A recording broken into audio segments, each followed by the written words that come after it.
Did I do it? Mr. Worf, arm phaser banks and photon torpedoes. If Lwaxana Troi is not in my arms in 10 seconds, throw everything you've got. 9, 8. 'Tis better to have loved and lost than never to have loved at all. 7, 6. No, wait. 5, 4. Beam her to their 3, bridge, now. 2, 1. You wonderfully jealous fool, you.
Hello and good evening and happy St. Patrick's Day Eve to all those who celebrate. Star Trek The Next Generation Season 3, Episode 24, Ménage à Troi, first aired back in 1990. But here in 2026 on Live Long and Podcast, we're just getting started. Whether you're joining us live on YouTube, Twitch, or Facebook, or catching the audio version wherever you get your podcasts, our mission to rewatch every episode of TNG continues. One Ferengi kidnapping, one mother-daughter argument, and one over-the-top Picard love poem performance at a time. And now this is your captain speaking. I am your host, Dave Mader. And we got a great panel here, once again, to break this all down. Coming in first, shall I compare her to a summer's day? She's here for the emotional truth beneath the hijinks, Deanna's frustrations, Lwaxana's fierce love, and Picard's unexpectedly heartfelt performance to save the day. And when it comes to Dave Mader, she's always seeking harmony, balance, and maybe a little Gemma Haran. She's my wife, Dave Mader, or Jay Mader. Hello, Dave Mader here. Dave Mader, sorry. It was so great until I forgot your name. Well, I thought you were talking about Heather until the end of it. And they're like, "Oh, it's me." No, I would never. Well, Heather has a very nice intro too, but it would never be superseding yours. Right. Yes, thank you. Welcome, Jane. And on that, stylish and sharp and always dressed to the nines, she's tuned into the emotional core. She's watching every beat of the Troi family dynamic, the affection, the frustration, the chaos, and how Deanna navigates both a hostage and a daughter. When empathy meets comedy, our goddess of empathy and the daughter of the fifth house of Beta Z, it's Heather Narduzzi. Heir to the holy rings of Beta Z and holder of the sacred chalice of Reeks and wielder of the hot glue gun, honeys. I am here serving Lwaxana realness. I love this episode. I'm so excited that we're all here to talk about it. Me too. Looking fabulous, Heather. Welcome. Yep. And joining us, a last-minute substitution, as we were supposed to be joined by our resident Portuguese master of love, but he had to drop out. So coming in here tonight, he's tracking the power dynamics. Riker versus the Ferengi. Deanna versus her mother and her overbearing charm. Lwaxana versus literally anyone who tries to tell her no. When the episode asks what it means to navigate negotiate under pressure, he's locked in. A guy who's only watched this episode twice, Adam Woodward. Hey, guys. First, Heather, we salute you. This is amazing. Thank you. Yeah, I'm happy to be here, Dave, to talk about this episode. This is, of all the Star Trek that I've watched countless times, this episode I've only seen twice, including yesterday. So you watched it like 1990, so like 36 years ago, and now is that what you're saying? Wow. Okay. Yeah. Okay. I was never a Lwaxana fan. Sorry, Heather. And so I just got put off by it and never came back. Well, hey, we're going to talk all about. She calls Worf Mr. Wolf. I like that. Mr. Wolf? Yeah. Did she do that in this episode? No. Not this one, I one. don't think. No. Okay. Yes, of course, live She's busy stream here. rolling her eyes at the Ferengi. Yes. Yes, she is a lot. This is a live stream here. So comments coming in. The Ferengis are perverts. That's apropos, I'd say. Thanks for the comment, Sam. This episode is so good, it's bad. Oh, okay. We're gonna have to talk all about that. Yeah, so we're talking about the 72nd episode of Star Trek: The Next Generation, Ménage a Troi, originally aired May 28th, 1990, written by Fred Bronson and Susan Sackett, and directed by Robert Legato. Then this one, a Ferengi DaiMon kidnaps Riker, Deanna, and Lwaxana Troi, hoping to use them as bargaining chips or as, like, I don't know, for like her telepathic abilities and as a romantic trophy.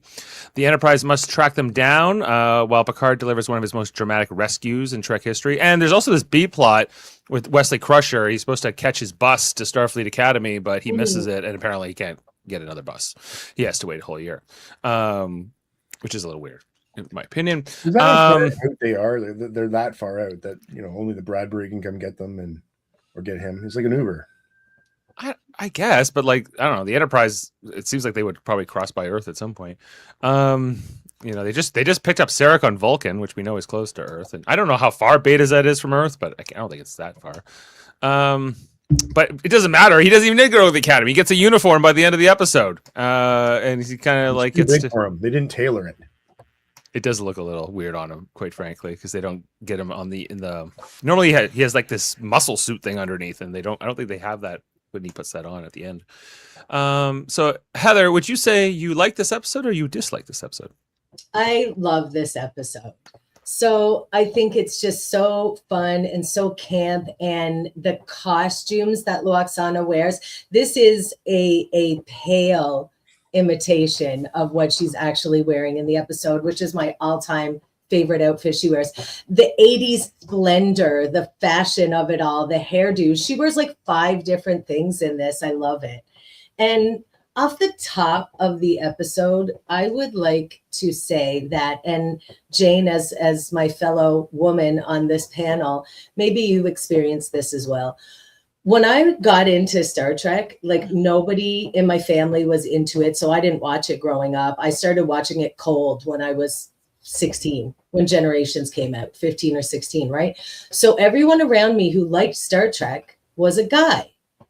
And I feel that not necessarily because my guy friends were misogynist, but because there was at the time a lot of internalized misogyny toward Star Trek, toward the fandom, and the attitude I found was often, ugh, it's a Deanna episode, ugh, it's a Crusher episode, ugh, Lwaxana, God, and because maybe, and I hate to admit this, maybe I was a bit of a pick-me when I was young and kind of finding my way in the world, and so that was how I viewed those episodes when I was younger. But as I've gotten older, and there's just so much more discourse available about Star Trek and different voices and different perspectives about it, I've really come to look at it through a different lens with different eyes. And Lwaxana, I think, gets a lot of undeserved hate, as I feel Keiko does as well. And I just adore Lwaxana episodes. I think she's so fun and campy and adds a lot as I was going to say tertiary character, but I don't know if she's even tertiary. I just love all the Lwaxana episodes, and I do know she's a really polarizing figure. So I'd say she's one of the more polarizing figures, more so than Keiko, I would say. Lwaxana, I think, hits a nerve in particular for a lot of men.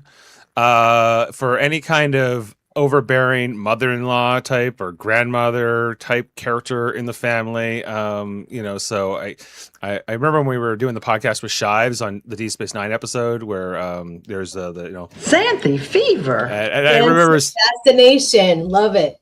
Yeah, and I remember that the Shives was like very much against Lwaxana, and to the point where I was like, I think there might be some personal baggage she's bringing along for this.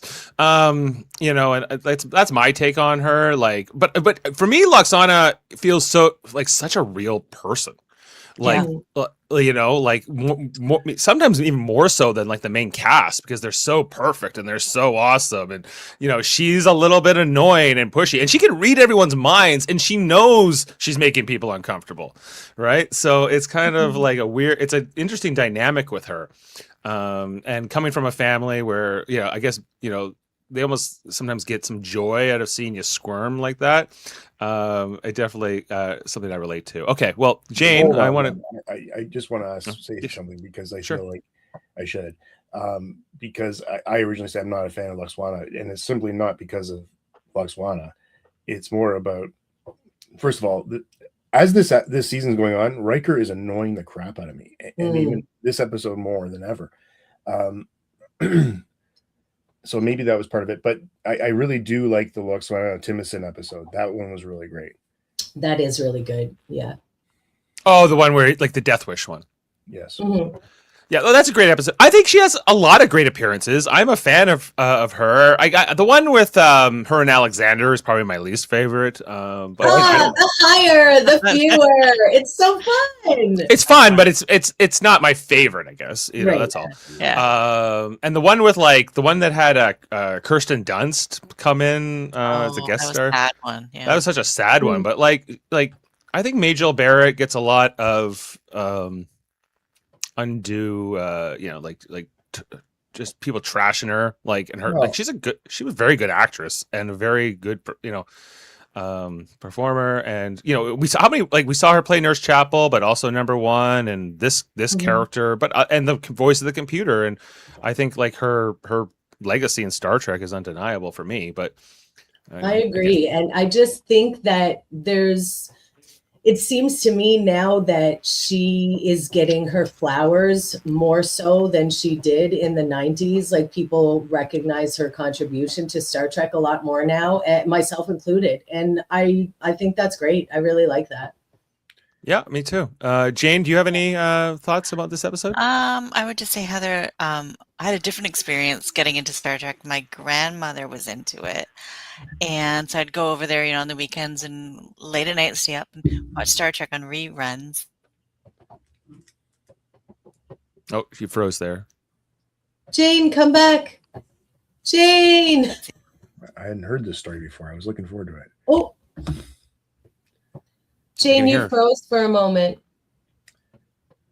Oh, now we can't hear you. Oh no. Hi. Well, you got to unmute yourself.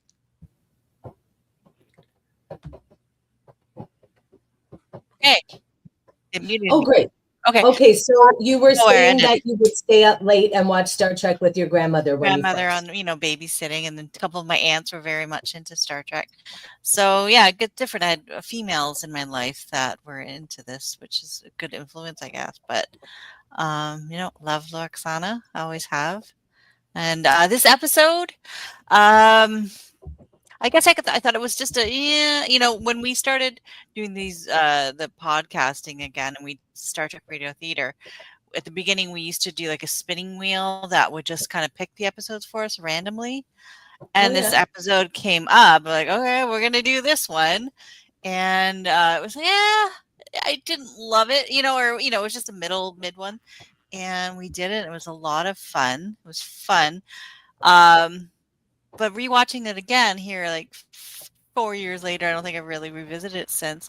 I forgot how like there are very dark parts of it too in this episode, like where I was like, oh, when that bed comes out, like not so fun. So yeah.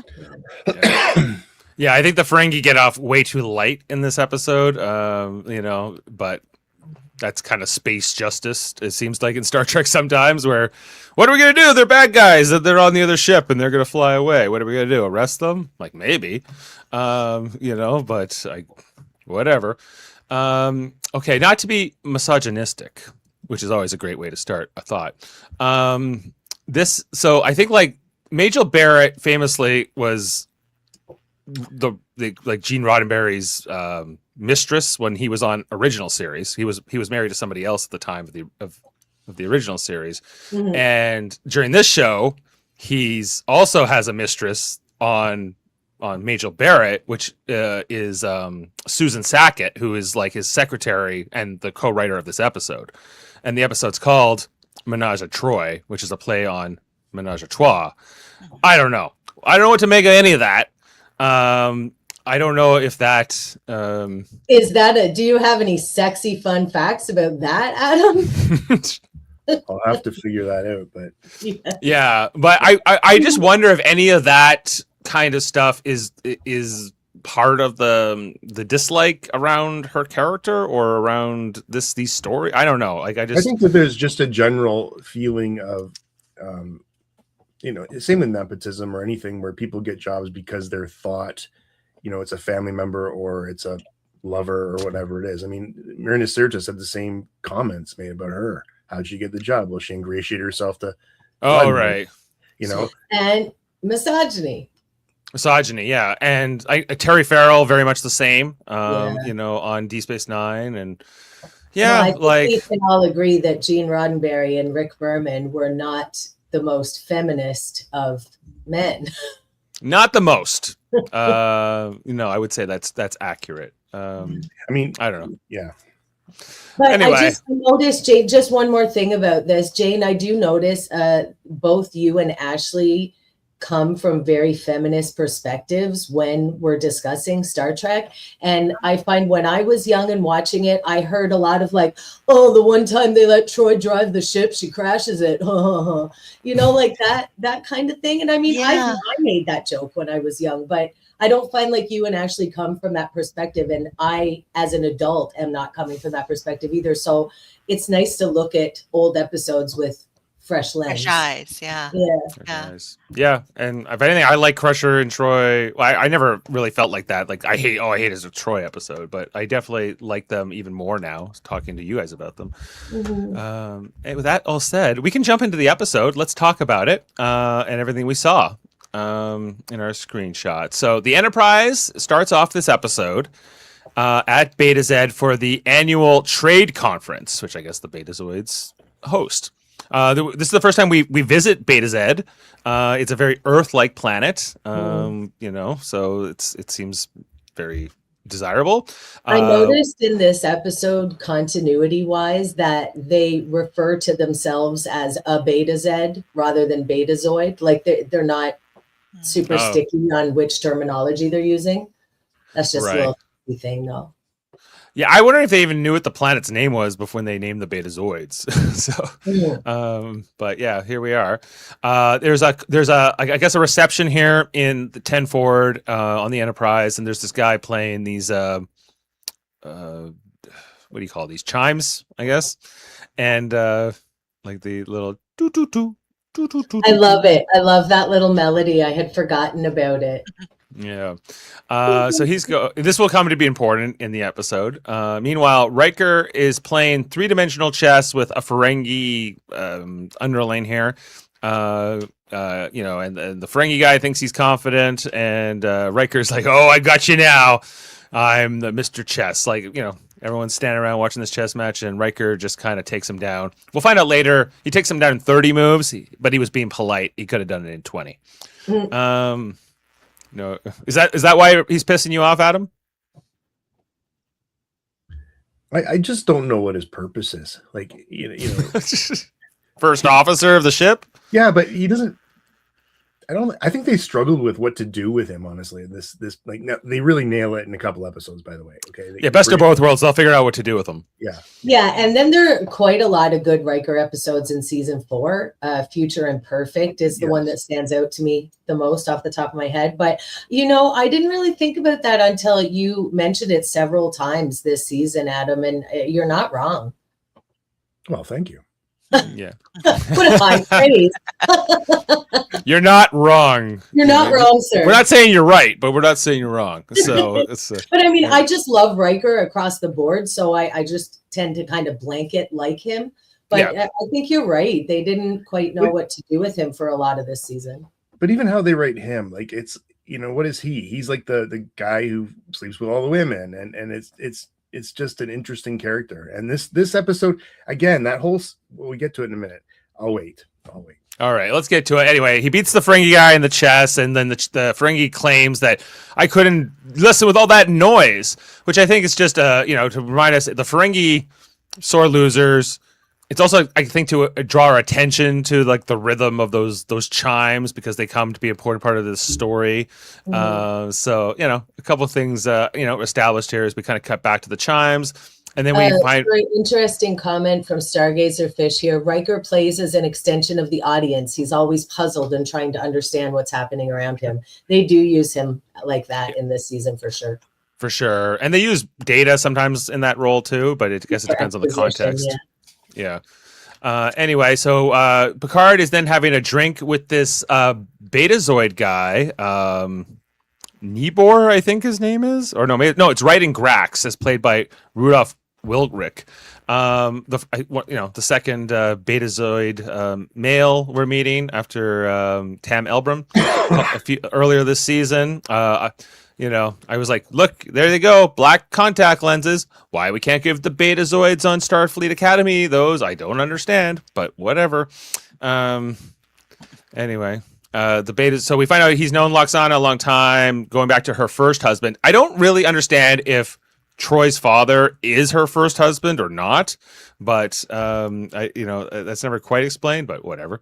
I think Troi's father is Lwaxana's second husband. I think you're probably right. I never really thought about it till today when I was watching this, but I think that's probably true. Then we have Lwaxana over in 10 forward, eating while she's kind of talking telepathically to Deanna. And Deanna is, not necessarily enjoying the visit with her mother. This look is incredible. The asymmetrical window boob, the piled hair up on top, the sparkles, gorgeous. I love it. And when they made the Lwaxana action figure, like Playmates action figure years ago, it was this outfit, this particular scene that they based it on. I had this. I had the toy with that asymmetrical boob window, so I'm very familiar with it. Jane, would you have picked this outfit if you were making a Lwaxana toy? Toy? Oh, I'd have to look at all her outfits to find the best one. There's a lot of them out there. But I did notice the boobs. They were looking good for a lady her age. I was noticing. Yeah, girl. They're looking good, period. Yeah. Yes, Lwaxana here, and Deanna doesn't like her talking to her telepathically, but Lwaxana's like, I'm eating. You want me to eat with my mouth full? And I don't know. It's like Lwaxana's the overbearing mother, wants her daughter to get married and have babies and settle down, and it's kind of that old trope. That's what made her happy. Why? Well, that can make you happy, And then Riker comes along and he kind of rescues Deanna from her mother, but Lwaxana is always like, "Why don't you just marry Commander Riker?" And then which she eventually does, But I don't know, not on the timeline that Lwaxana wanted. Anyway. So they kind of scurry away here while Lwaxana is like, I don't know, just plotting her next move that she's going to put into her daughter's ear or to Where's somebody else's. Mr. Hum with the gong, though? Is he slacking? Yeah, I guess this isn't a formal Betazoid meal. Maybe this is just a cocktail reception. Sure. Anyway, we then meet. Sorry, what's the alien behind there? Is it like a Tendi kind of character? Blue? Could be a Bolian. Yeah, or... Maybe, I don't know. This guy's pretty weird looking too up here. I think he's one of those snake guys. He might be a snake man. Anyway, so then we meet our Ferengi characters. DaiMon Togg, as played by Frank Carcentino. And Ethan Phillips, everyone, is playing Dr. Ferrick. Of course, Ethan Phillips, famous for playing Neelix on Voyager, but this was the first time I think he ever was in a Star Trek episode. And you just recognize his voice right away. Oh, yeah. And as we found out on the Star Trek cruise, he's really more known as Johnny Phillips to his friends. Not Ethan, I guess more of his a proper name and stage name. But he's quite the character. Money from Ethan. I don't know. That's what they call him. Anyway, so Damon Togg is enamored with Lwaxana Troi, whereas Dr. Ferrick finds all of this disgusting and all these, he's not interested in these aliens and the non-Ferengi, but Damon Togg very much is enamored with Lwaxana's asymmetrical boob window and maybe more. Who knows? So, and he decides he wants to, I guess, pursue her. So he approaches her at her table, and she's not having it at all. She's not too. She was like, "Why are you talking to me?" And then he kind of starts saying like, "I would like to." He says it in an offensive way. Whatever he's intent, it goes about as badly as it could for someone who actually seems a little bit earnest. Like for a Ferengi, I think he's kind of trying. But he doesn't really have a roadmap here. So Dave, this is where he actually offers her, like, he wants to buy her. He wants to buy her. He wants to, yeah. And then, so Lwaxana tries to get away from him, and then comes over to Captain Picard, who then makes up this excuse to get away from her. He's like, "I need to show you the new mechanism on the aft turbolifts. Sorry, I have no time for you, Lwaxana," which is a hilarious little bit. Then when Captain Picard blows her off, then Damon Togg comes in again to talk to Lwaxana. I think this is where he says like every Betazoid or every woman has a price. Every female, I think is how he words it. It's definitely female. Yeah. Yes, and then she's like she quickly drops any level of politeness or sort of formality she was going for here, and she's like, "Listen here, you little toad," and gets the attention of everyone in Temp Forward, including Deanna and Riker. Riker seems mostly amused by the whole thing.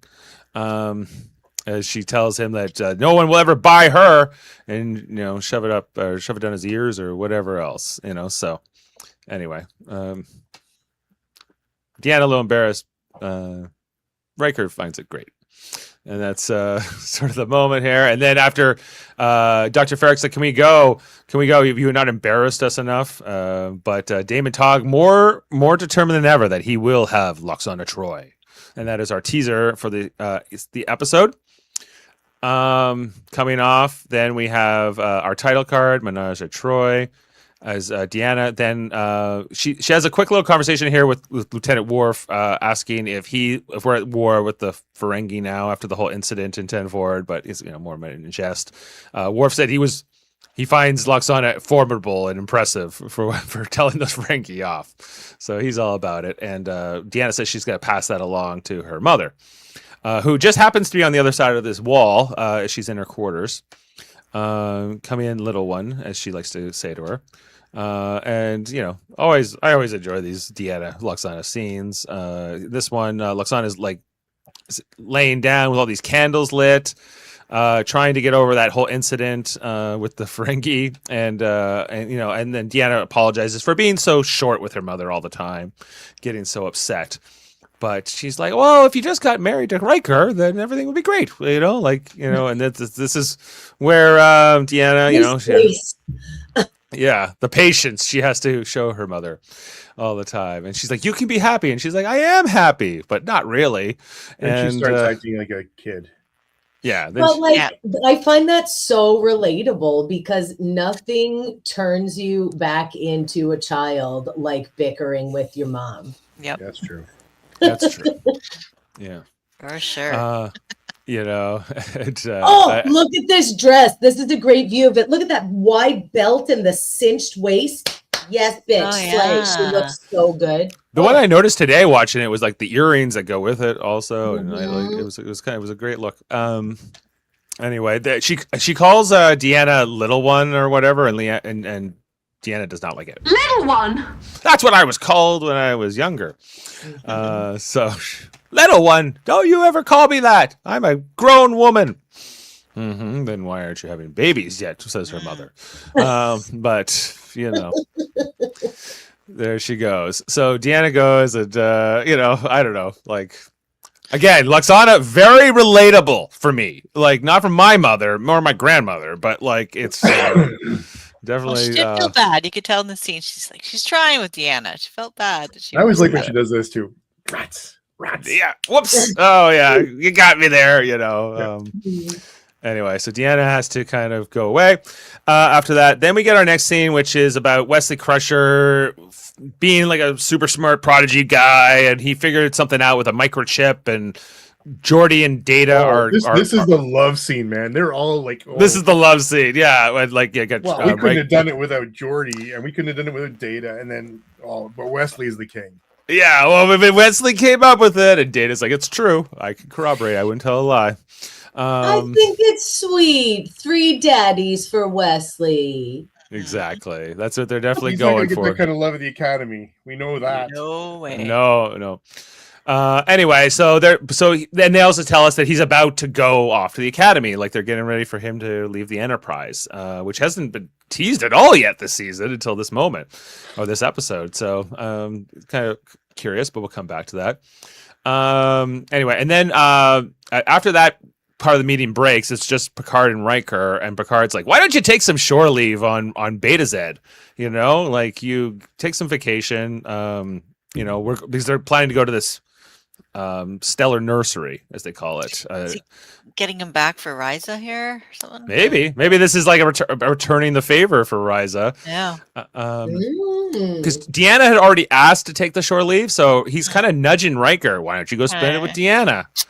Wink, Maybe wink. he's trying to get them to have babies too. Yeah. Maybe Lwaxana and Picard are in cahoots on this. I'm putting out a theory. Because not only does Riker say okay and agree to this, he fully, he's like, not only am I going to take some shore leave on Beta Z, I am going. He puts on his best blue shirt. We get to see Beta Z from the surface here with these, whatever these things are in the background, these little platforms. Maybe they're buildings. I'm not quite sure. Here in this lagoon. It's really pretty, and I know novels aren't canon, but for anybody who's read the novels Imzadi, based on their backstory, they first fell in love marooned in the jungles of Beta Z. So that is very much giving this vibe. They're like rekindling. They're rekindling benefits. What is the story? He was stationed there? As an ensign. He was stationed there. She was a student. She was a student at the university. The university. She hadn't gone into Star Trek at all yet. That's right. Right. And so this is the part that gets me. Like, he's her boss. Like, he's the executive officer on the ship. Mm-hmm. And nobody ever sleeps with their boss. No. Preferably not, but it happens.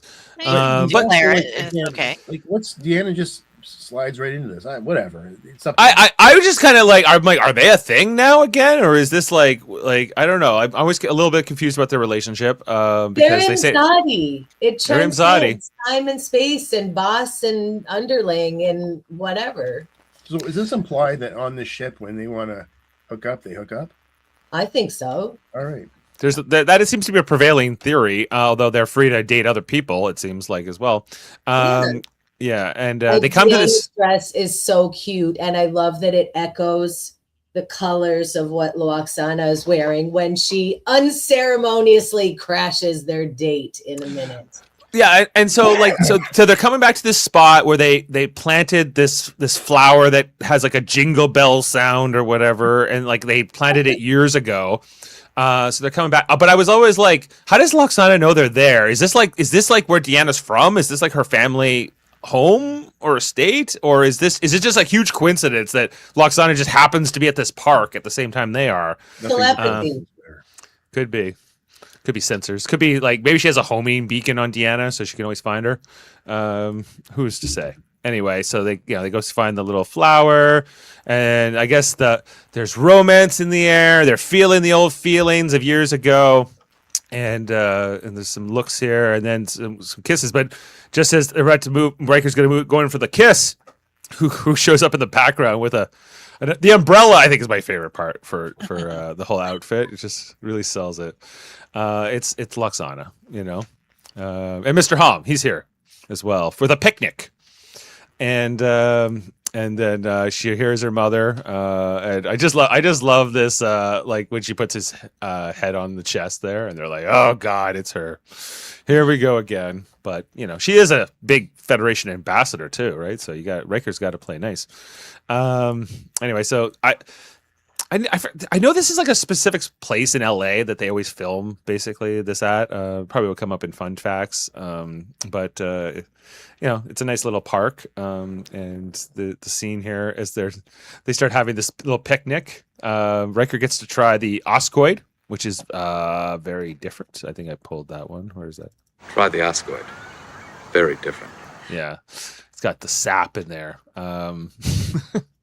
Anyway. So is this where Lwaxana is like saying like kind of nudging them to maybe look at getting married. She sends Mr. Hom off to go pick Uda berries. Betazoid Uda berries. And she doesn't even say please. Anyway. But this will be a problem because he's not there when they get beamed away in a minute. As DaiMon Tog shows up, and Riker's like, "What the hell are you doing here?" But he's here with a bouquet of ugly-looking Ferengi flowers to give to Lwaxana. And I think it's even more incredible that they're surrounded by much nicer flowers at the moment. He's here to give her flowers, and they're all kind of rolling their eyes at this whole thing, not really understanding the danger that is coming. As DaiMon Tog says, beam us up, beam us 3 to beam up. And before they can really say anything about it or call for help or anything, they are beamed off here by the Ferengi ship, just for Mr. Hom to show up with the Uda berries, and he doesn't know where they are. Meanwhile, Mr. Hom gets a good outfit in this episode. He gets a good one there, yeah. And I guess Uda berries are kind of like a weird turquoise color. So for anyone who's keeping track. Turquoise? Yeah, turquoise. Yeah. Anyway, on the Ferengi ship, the Creton, I think it's called, we see here 2 Ferengi guys playing chess, and we see Riker and the 2 Troi women wake up in the cell. I guess they were unconscious after the beam up. So they put Lwaxana on the floor. That's what I was wondering. What's with the placement? Yeah, why were they placed on beds and she wasn't? I can't answer. Can't quite answer that.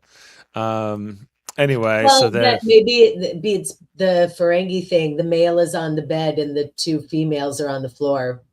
Yeah. But Deanna's on the bed too. There goes that theory. Yeah, I guess they only had 2 beds, and Riker and Deanna get them for whatever reason. Riker's he has his communicator, but they're too far away to call for help. There's a force field here, so they can't get out. I think he would have known it would hurt. Well, he was testing it. He didn't ever, Deanna got a couch, by the way. She didn't get a full bed. You're right. They're not quite beds, but yeah, you can lay on them. Anyway, so once this guy, the chess guy, he'll call to say like, hey, they're conscious now, and then Deanna and Lwaxana get beamed out, but over to where Ferric and Tog are, but they get beamed out of their dresses. And over there, I'm gonna have to get beamed out of this dress later because I hot glued it to myself. Oh no! Yeah. I always thought this was a cool effect when they did it. Yeah, that is neat. Yeah, so their clothes on the floor, and they materialize in another part of the ship, naked.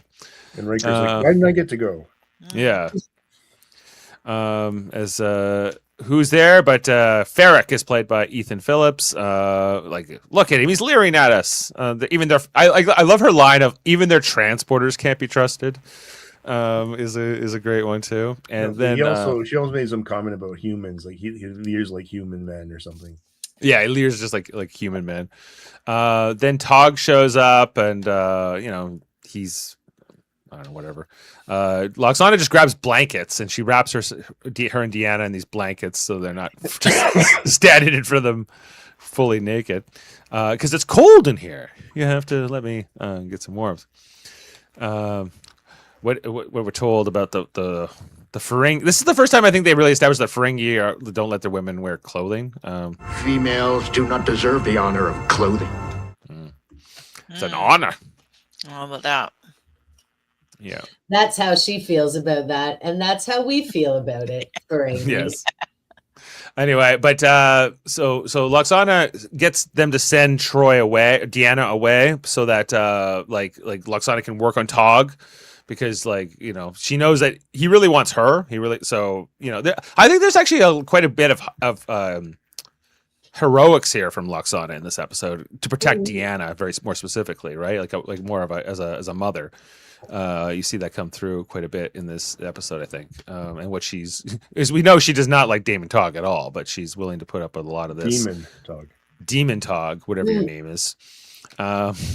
Anyway, and then so she starts, I don't know, she's trying to be to kind of placate him to a certain degree, and then he takes her into this room, and he's like, he pushes the button, and then the bed comes out to speak about the dark moments that Jane was. I just think it doesn't remind me of the war stories you hear about women just having to go along with it to stay alive. Like, it just happens too much in this world. I don't know. It just, Yeah, just like I agree, and the look on her face, and she knows she's going to do what she has to do to keep them all safe and alive, but it's bleak. It's bleak. Yeah. It's not great. Meanwhile, the Enterprise is going towards this stellar nursery, which means they're out of communication range. Beta Z can't call them, so they don't know anything about what's going on with Riker and Deanna. Meanwhile, you got Geordi and Wesley here. They're talking about, Wesley going off to the academy.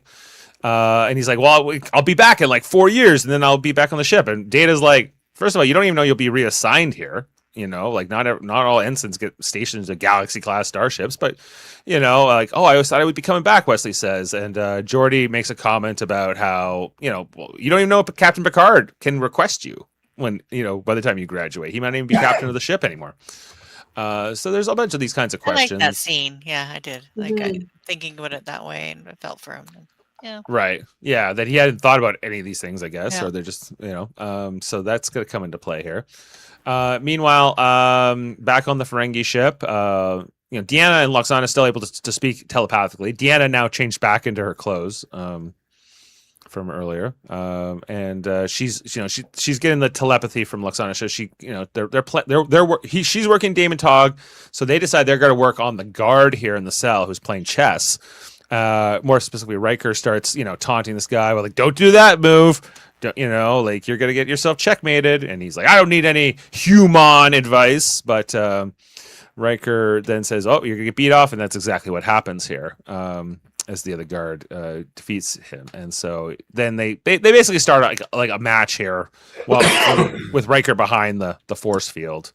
This is part of the plan to get out of the cell.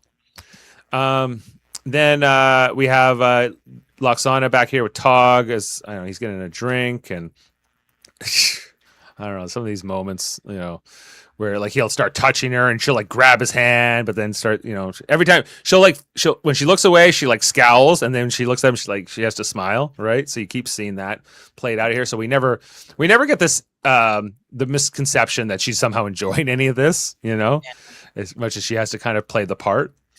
Then she's like, well, show me your affections, and then he's like the kissing whatever starts on here, and just Deanna's reaction as she can emote Lwaxana's true feelings.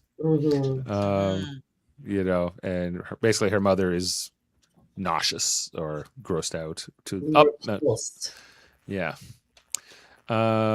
meanwhile, the Enterprise at the stellar nursery, they're checking out these the galactic phenomenon.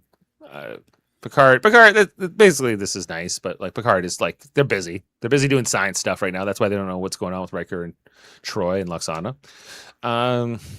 So we come to this, and then we come back to the Ferengi ship, where Riker's still trying to play chess with this guy. Now we'll find out later that they're on this ship for 2 days, or at least 2 days. So this was going on for a while. Riker gets tired of the game against the Ferengi guy and says, or he pretends to be tired of it. Well, I can't even see the board from here. Let me out of the cell. He's like, oh, you're trying to trick me. I'm not stupid. Well, he's like, fine, then who cares? We don't need to play anymore. And then he eventually reconsiders and goes, well, maybe I can let you out if I point this phaser at you the whole time. What can go wrong? Not much. Is Deanna always cold in this episode? This is the other thing I'm always trying to figure out. She's always like going like I think this. she's also just showing her like her unease, Vulnerability, pulling herself in, Yeah. Yeah. Yeah, that's true. Anyway, so then Riker, when the time's right, he's going to eventually steal this guy's phaser and knock him out. But we'll come back to that. Then Lwaxana with Tog hair, and this is where she starts giving him the umox. This is where we learn about Ferengi umox for the first time in canon. Is this the first time we learn about umox? I think it is, eh? It is, yeah. And so she starts stroking his ears, and she just thinks she's just like, kind of patting his head, but she then finds out that this is one of their most erogenous zones, so she's kind of giving him like some kind of sex here. I don't know I'm not sure exactly what the correct term would be, but the correct term is umox. There's a term. There's no direct translation, so. Thank goodness. Yes. Anyway, so yeah, come back to the cell. Riker has knocked out the Ferengi guy. He lets out Deanna. Then he's trying to send a message off to the Enterprise, but he's locked out of the main computer. So he gets Deanna to contact her mother to say, okay, we need the computer codes. Can you get those from Damon Tog? And Lwaxana thinks, oh, okay, I can get those. Like I got this guy where I want him. And so she starts working. Yeah, she would have had it, but that Ferric, we'll come back to him. Meanwhile, on the Enterprise, they finally are far enough away from that nursery that they can get a message from Beta Z, and that Betazoid guy calls up and says, "We've been trying to call you for 2 days." He's like, "Well, our communications are out." Anyway, Lwaxana, Riker, Deanna, they're all missing. What? Oh, right. Picard's concerned. Meanwhile, on the Ferengi ship, this is where Lwaxana tries to make her move on Damon Tog by saying, like, "Oh, I can make you a fizz of some kind of drink in your replicator, but hey, I'll need your computer code." And I'm like, was Ferric just standing behind this grate the entire time? Is like what I keep trying to figure out. Yeah, he was watching umox. Yeah, what does that say? Another. She looks amazing here. I love the headband and the tiny metallic organza and the cut of this. Ugh. Because in the dialogue, when she's talking to Deanna, she's like, "Damon Togg's give me something absolutely hideous to wear." Well, it's not her favorite color. I don't think it's not bright and bold enough. Yeah. What do you think, Jane? I like it. I was a little confused if she had made it with those blankets, kind of. It kind of looks like that, but yeah. But no, it's a proper dress that he gave her. Okay, yeah. It's very Oz-like. Yeah, everything's green. Follow the yellow brick road, as they say. Anyway, so she's almost got the computer code when Ferric, Ethan Phillips shows up and says, "Stop! You're about to give your code away to this woman. Like she was tricking you." How he knows all this, I don't know, but because he knows his boss. He knows his boss, and he thinks his boss is weak, which he kind of is. And then he was like, I can get your command for this, DaiMon, but unless you let me do like these experiments on Lwaxana and figure out how her telepathy works, and he doesn't want to, but he cares more about himself and his business and whatever and he kind of like turns away. And then I don't have a screenshot, but there's that whole part where she's like, "No, don't take me to your torture chamber." Anyway, it's pretty dark, anyway. Meanwhile, back on Beta Z, they're looking for clues to what happened to Riker and Troi and Lwaxana. They find these old Ferengi flowers in the bog. That was fortunate. That they realize aren't native to the planet, and that's how they kind of get the lead that this was maybe the Ferengi that took them. Back on the Enterprise, they explain that this is, we think the Ferengi could be the ones, but we don't know where they are. Can we see them again? Like there? Yeah, that's cedar with like puffs of cotton, wild cotton, it looks like. Yeah, it's none. A shitty Ferengi bouquet. Exactly. Anyway, so they say that the Krita in the Ferengi ship is nearly as fast as the Enterprise, and because Data says, "Well, should I set a course?" And Picard's, "To where? We don't know where they are." So, like, no, we're not going anywhere until we know which direction to go in. And it's like, but then touche. how do they catch up with them? That's what I'm going to ask in a couple of minutes. Well, I think once they're able to detect that signal, they can kind of figure where they are because they're not finally went cloaked. warp 9, Jane. Yeah. Warp They finally 9? went warp. They finally went warp 9. Went warp 9. Yeah. Never go warp. Just because the Ferengi ship is nearly as fast doesn't mean they're going top speed either, right? Yeah. So, anyway, so yeah, Riker can't get into the access code. He's blocked out no matter what, and without the computer codes, they can't do anything. But then he figures out if he can use this non-essential system, then he can kind of put this background static noise into it, and this is his ingenious plan that he could have came up with before Lwaxana ended up in the torture chamber. But hey, See, this is when hindsight. Riker actually shows usefulness. Mhm. He on the Enterprise, he's got people who do all his work for him, but when he had to do something, he can do something. Yeah. Well, he's a delegator, Yes. So, anyway, then we got Lwaxana being tortured by Dr. Ferrick in his. He even put a lab coat on, which I thought was a nice touch. As he's probing her brain, and it seems to be quite uncomfortable for her. And Deanna's feeling that pain and anguish through her telepathic link to her mother, and says, "We have no more time. We have to go try to save our." That must have been fun to film that. Deanna, make the face. Yeah. Oh, Yes, Mr. Director. Here it comes. But anyway, so she's being tortured more. Riker and Troi, Deanna specifically, they go off to help her mother. And on the Enterprise, this is where they eventually do get the signal, the background static that's been given this chime sound from 10 forward from earlier. And it's Wesley's the one who picks up on it. None of the others pick up on it. Right, just as he's about to catch his bus, his ship to go back to Earth to Starfleet Academy. Worf's like, the Bradbury, they want to go, they need to go. They got a bunch of cadets, and so Wesley, you better have packed. Get your shit and let's go. No lengthy goodbyes, just go. We'll see you later. And there's this moment here where he kind of looks around the bridge because he's kind of leaving this part of his life. He'll actually only go on to be on the show for one more year after this, but or one more season, right? Before they finally do kind of get him out of there, or he leaves directly. But yeah, so he looks around here and he thinks he's saying goodbye. And finally, Dr. Crusher shows up in this episode. That's about her son going off to the academy. She's packed his bags, and she says, "Okay, we'll have a good one, Wesley." And just then, that's just when he has this epiphany. Oh. It's the static. I can't call from the Bradbury. We could never have this conversation over subspace.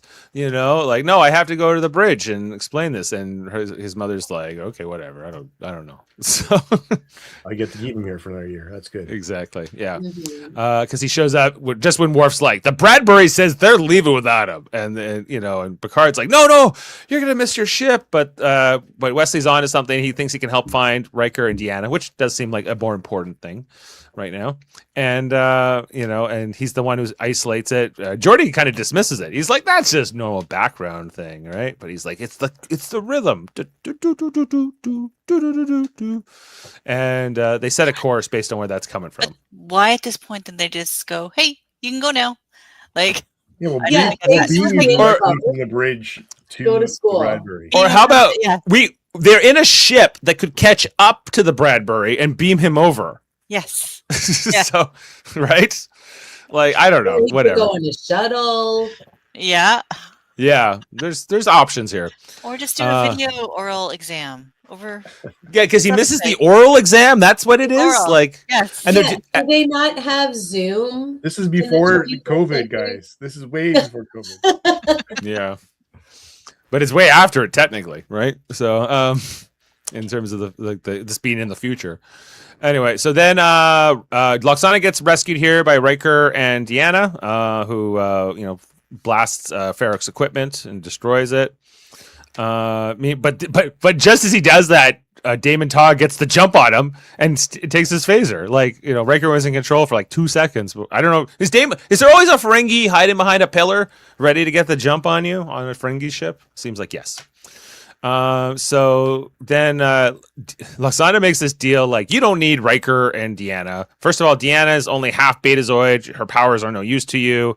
And Riker, being a high-ranking officer, is Starfleet will pursue him. But not Deanna. It was implied here by Lwaxana, like, well, they're not going to chase Deanna forever, but Riker, he could be a captain. Yeah. Yeah. Whether that's true or not, I don't know. That's just what Lwaxana says.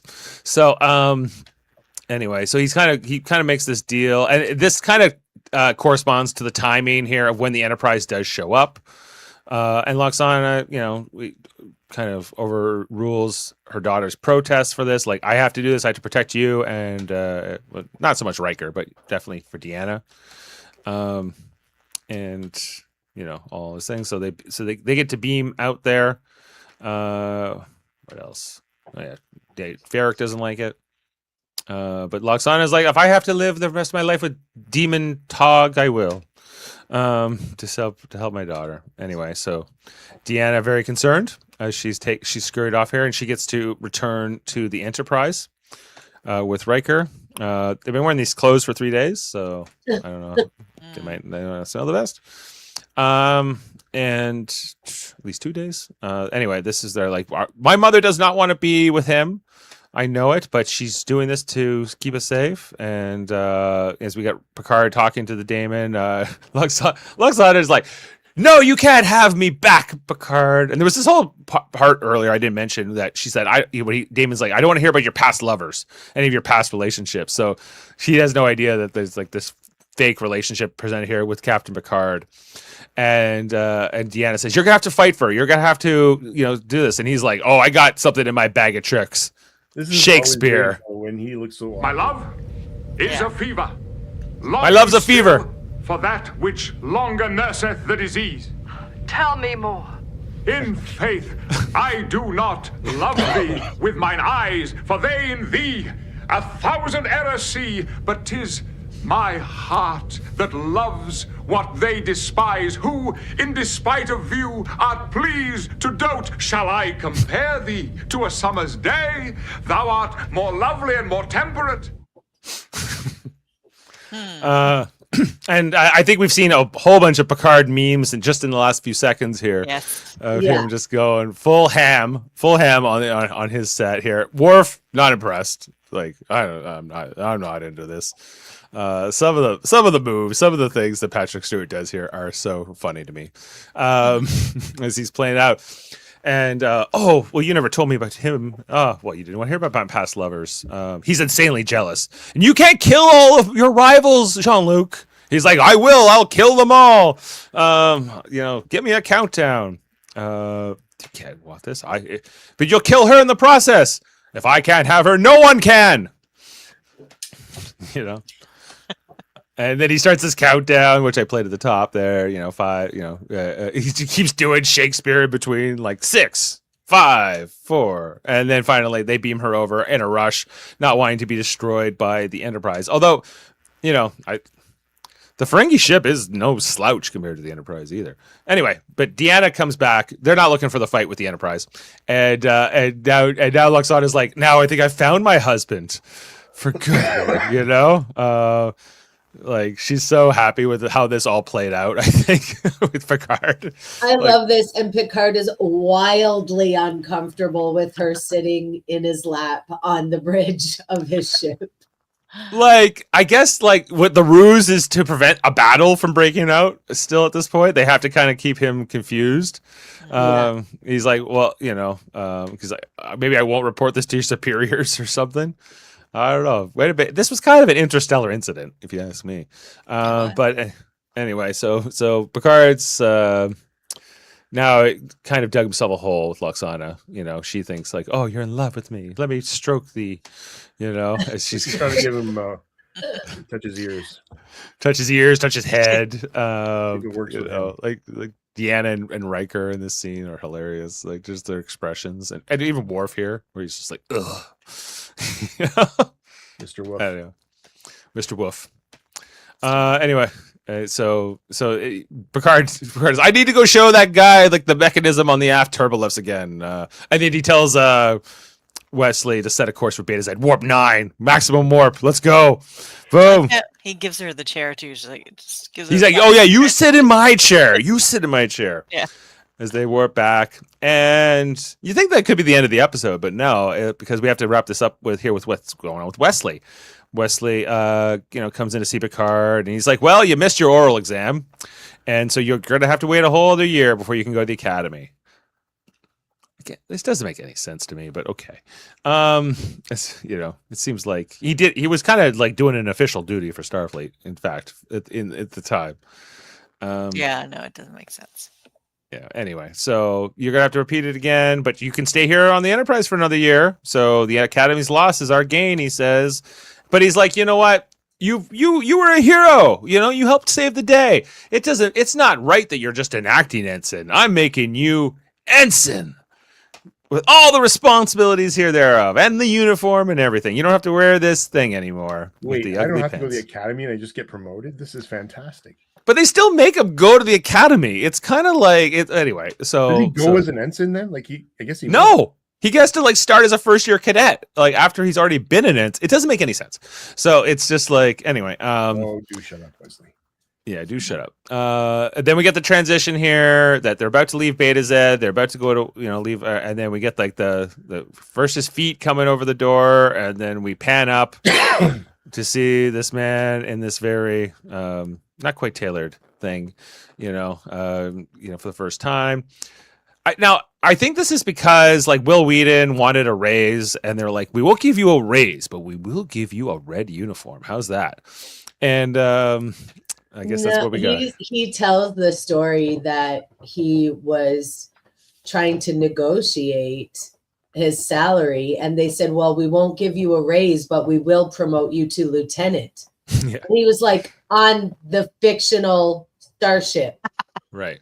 Which doesn't come because when people get promoted in like real life, they do come with a pay raise. So they're like, okay, lieutenants get paid more than ensigns, right? But they're like, no.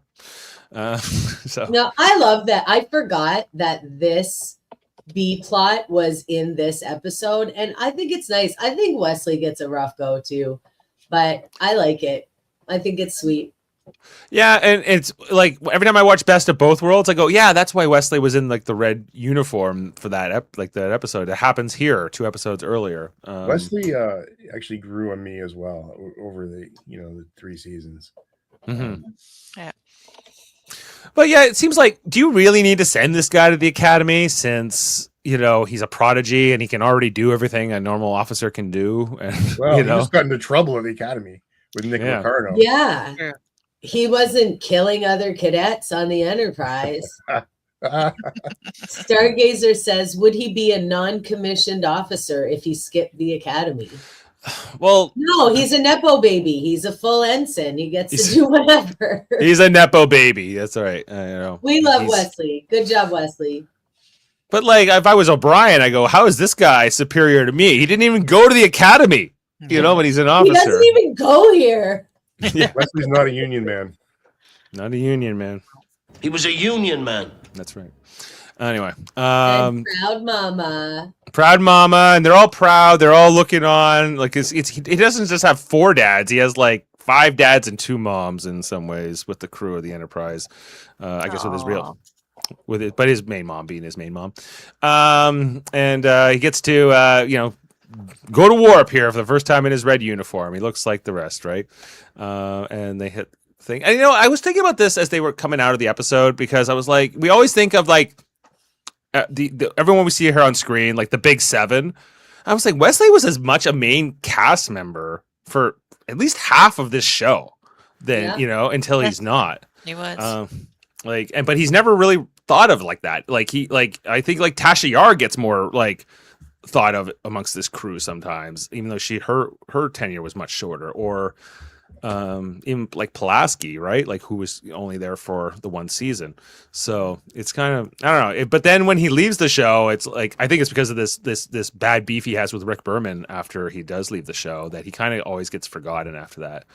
I'm forgetting. What is?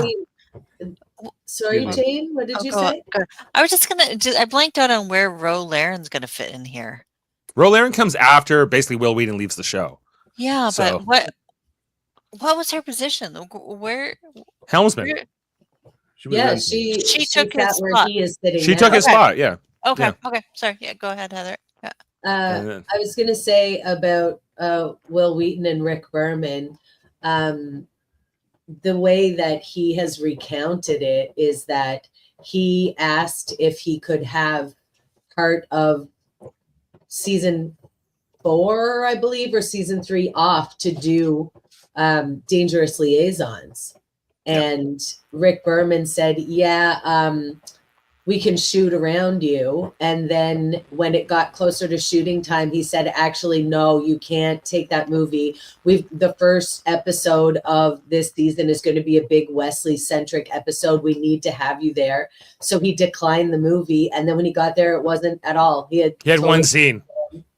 Derailed it. And then it really felt like he wanted to have him under his thumb and punished him for wanting to leave the show. Cut him out of Nemesis. You could only see him for like 1 second in the wide shot at the wedding, all of those things. So I was really happy to see him, spoiler alert, come back as a traveler. Yeah, me too.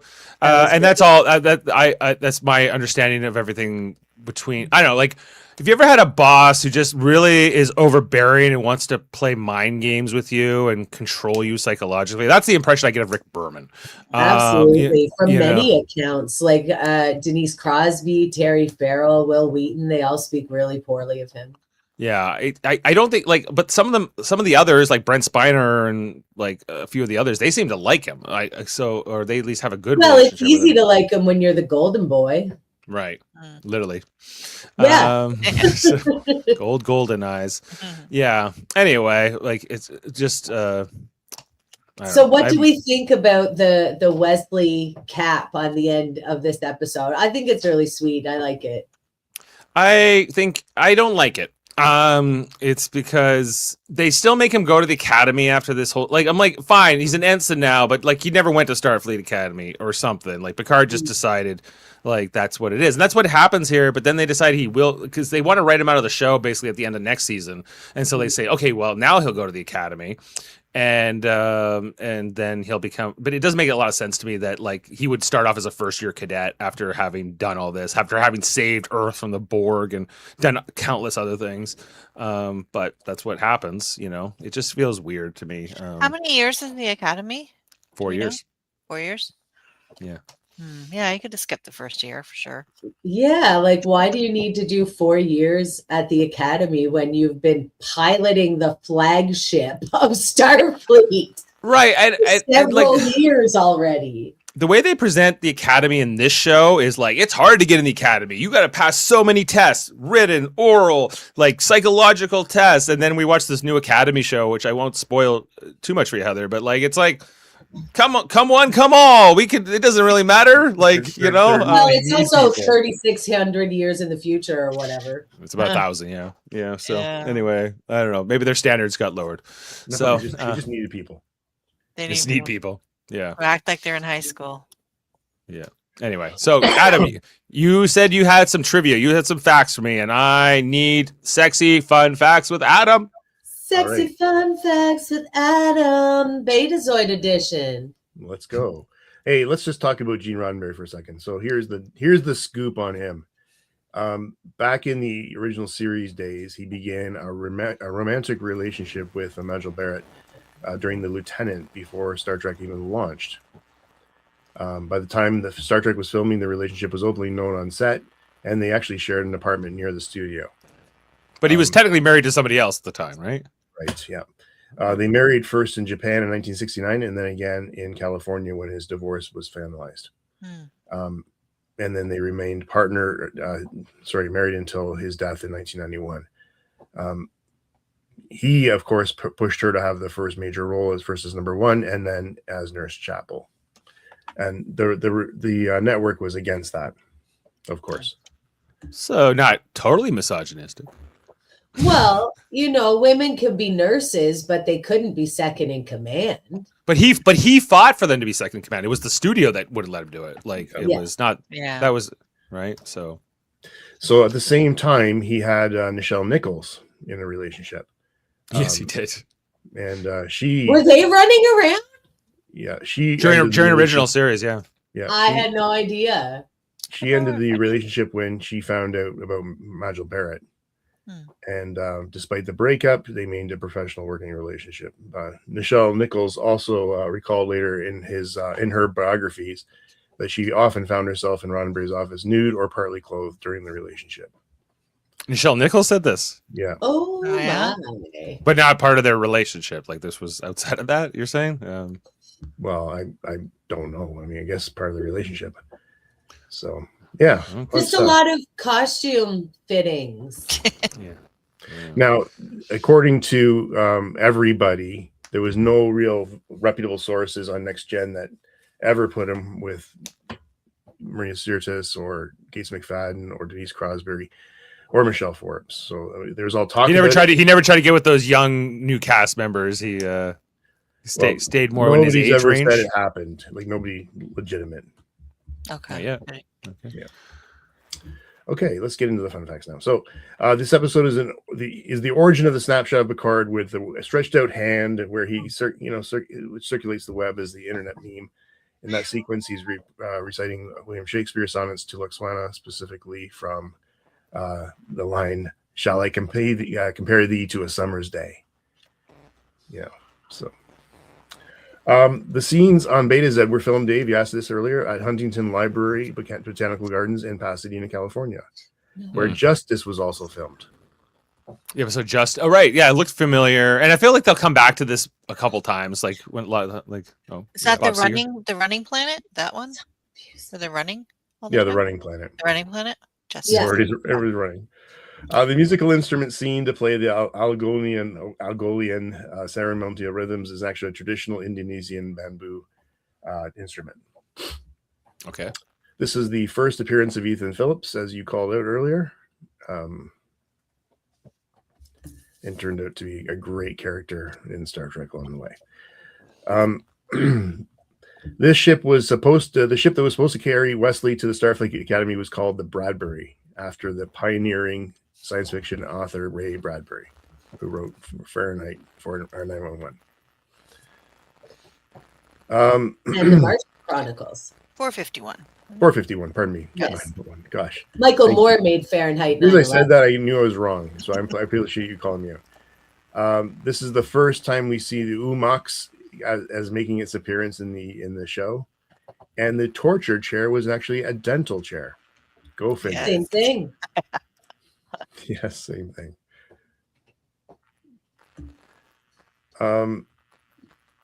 Lwaxana later recalls this adventure in the episode called The Forsaken later on. I don't remember that. That's a Deep Space Nine episode. Yeah, she's telling Nodo about it when they're stuck in the turbolift. Oh, okay. When he goes into the bucket. When he goes into the bucket and she says, "I can swim." Iconic. Yes. That's right. This contains one of Lwaxana's 2 implied nude scenes in Next Generation. The other was in Cost of Living. Excuse me. There's a great gif of that too, where she's like walking naked in her wedding and she gives a little wink. Love it. She was also nude in the hot tub with the mud bath with Alexander and the other nude scene. Mm-hmm. Not fully. This is the first episode in which Beta Z is shown. The planet scenes were previously used to depict Mintaka 3 in Who Watches the Watchers. I didn't notice that. Yeah, lots of reuse, right? Riker says, referring to the Beta Z flowers, Muktuk lives for hundreds of years. Actually, Muktuk is an Inuit food made out of whale blubber. I thought I'd heard that word before. Well, it's like remember that episode with like the Darmok, and they're like, well, what, like, tell me what this word means, and it can mean like a lot of things on a lot of different planets, right? Like, but okay, while Captain Picard takes the unusual step of granting the full field commission to Wesley Crusher, an underage teenager with no formal instruction, it is well established there are non-commissioned officers in Starfleet. That is, individuals who enlist for service without going for the 4 years of Starfleet Academy. Wesley could have simply been made a petty officer until he left for the academy. So he didn't need to promote him to an officer rank. Yeah. Could have made him a warrant officer, I guess, too. Or that's more of a specialized role. But yeah. After his character's promotion on the show, Gene Roddenberry gave Will Wheaton his second lieutenant bars he had earned in the Army Air Corps. Second lieutenant being the equivalent of an ensign in the U.S. Navy. Present at that ceremony were General Colin Powell and he was the former chairman of the Joint Chiefs of Staff. Yeah, he was the one selling the weapons of mass destruction to the UN before the Iraq War. That's right. I think I'll leave it there, Dave. Okay, well, thank you, Adam. Always appreciate the facts and learn some things. All right, well, let's get into our ratings for this episode and score it. And let's see what we want to put down for this. All right, Jane, would you like to go first? Yeah, sure. I would put this 7.5. 7.5 from Jane. How about you, Adam? I'm gonna go. I was gonna go with 7.5, but you guys talked me up. I'm gonna go to 8. All right. How about you, Heather? It's a 10 for me. Easy. Okay. Yeah, I'm in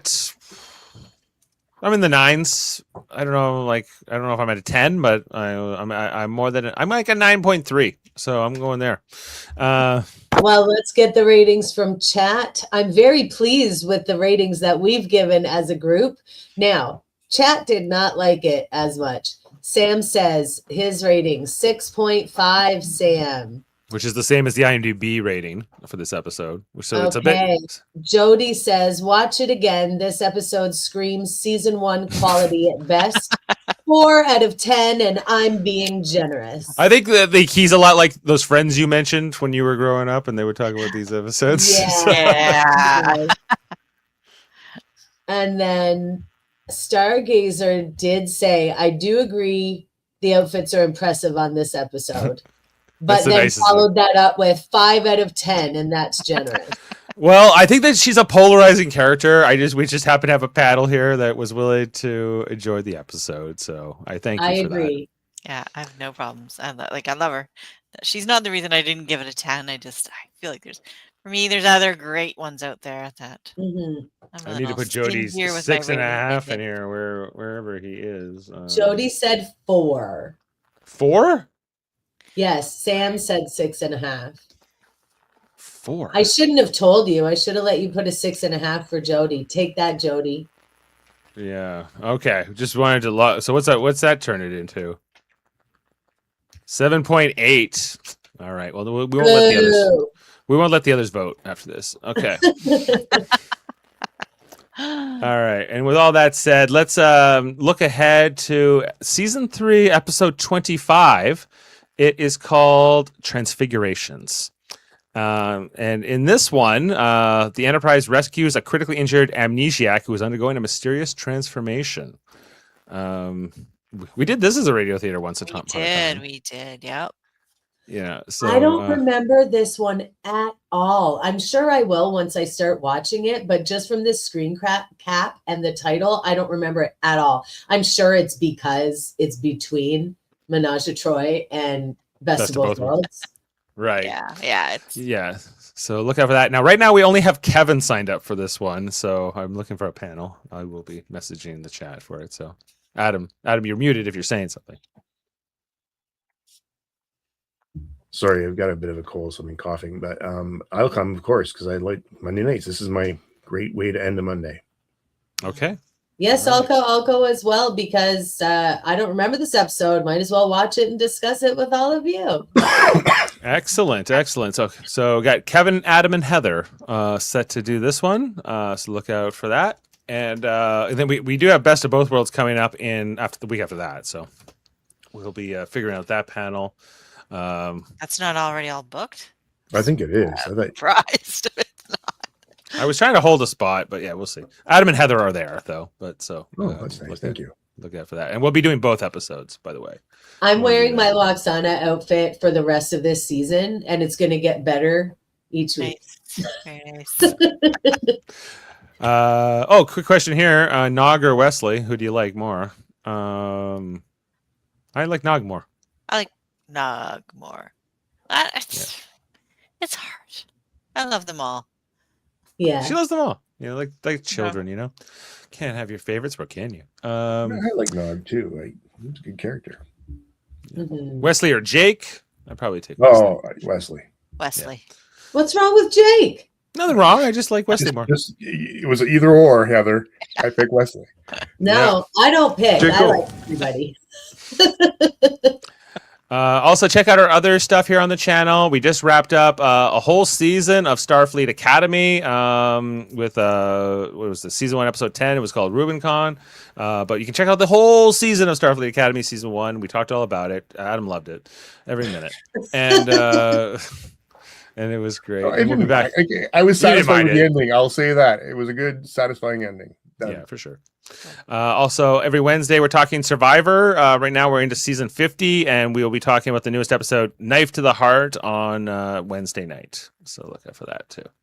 But not to mention, For All Mankind is coming back next week. So I guess we'll be back on Mondays for All Mankind, starting on, I guess it will be March 30th. So the two.